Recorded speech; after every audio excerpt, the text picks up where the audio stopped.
So my take on art. When I think about art, it has to have some kind of meaning. It has to speak to me some way. So for me, I have to know a little bit about the artist or the story behind the art.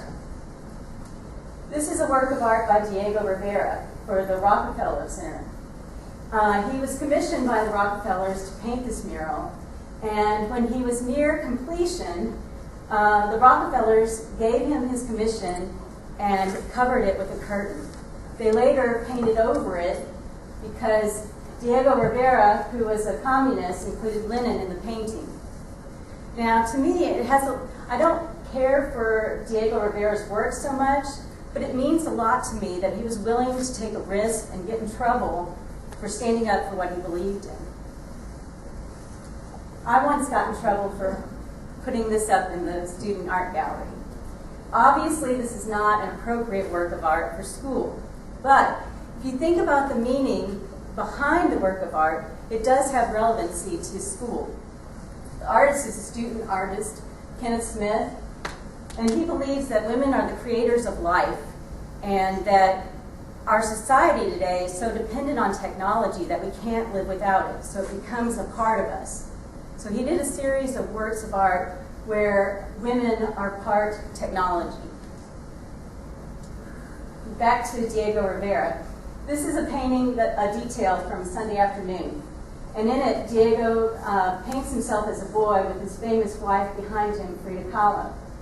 And in a way, she took care of him. She was a very powerful person.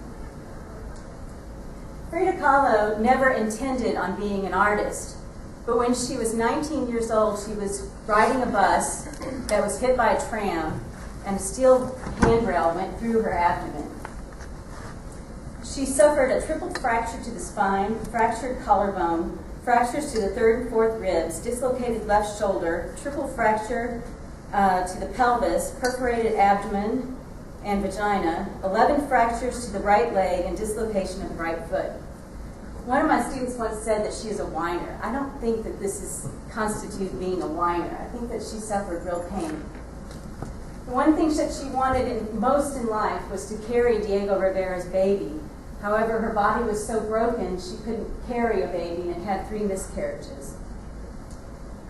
She also suffered because she caught her husband, Diego Rivera, having an affair with her sister.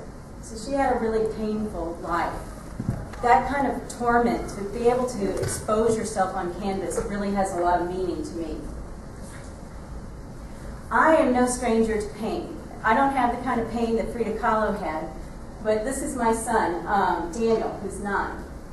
On November 10th this year, I took half a day off for early release, and Daniel, once he got home from school, went to our garage, got an automatic airsoft rifle, did not put on a mask, and started shooting at a brick wall. One of the BBs ricocheted off the wall and hit him in the eye. He almost lost his eyesight on my watch.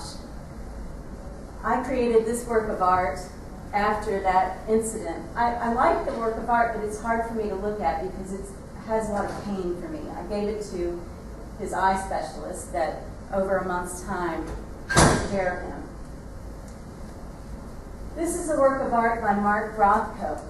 A lot of people that look at color field paintings like this think anybody could do this. But for Mark Rothko, this has almost a religious experience for him. Color and how it plays off each other had very emotional meaning to him. He would often spend hours, sometimes days, looking at canvas and testing colors against each other.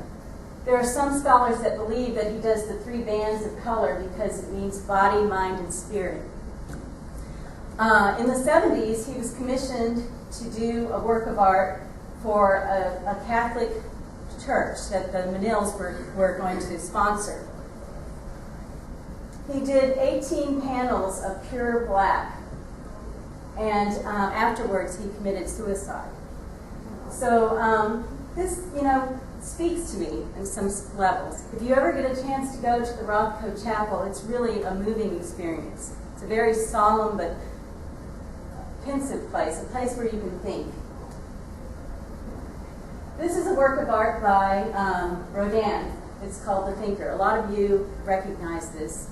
It's actually a very small work of art that's on a larger piece called The Gates of Hell. Rodin was very famous during his own time, and he often had apprentices to learn under his, expertise. Very few apprentices were women, because women were just not considered to be artists. One of the apprentices was Camille Claudel.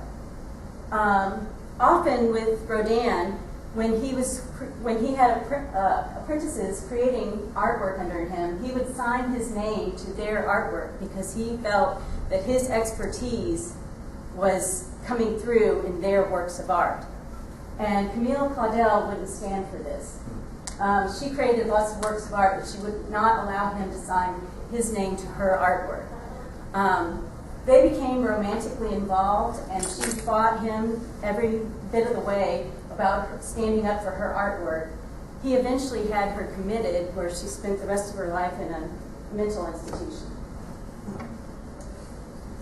I want to leave you with this slide.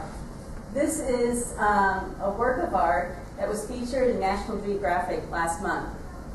It's a very small work. It's a drawing on vellum paper that's dated to the 1500s. A woman found this in her husband's studio after he had passed away. He was an art restorationist.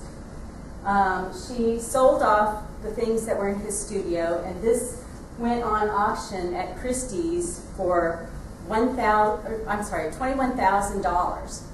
And she thought, she made a pretty good profit off of that. The person that bought it was a gallery owner and had the drawing put in the gallery.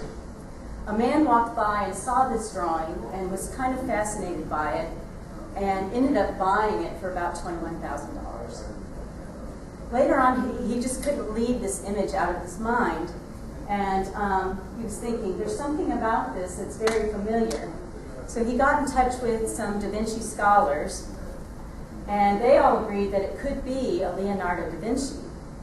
They published some articles about it, and somebody in New Zealand read one of these articles and said, hey, I've got a book by a very famous family that has a page missing out of it, and this looks like it could be the page.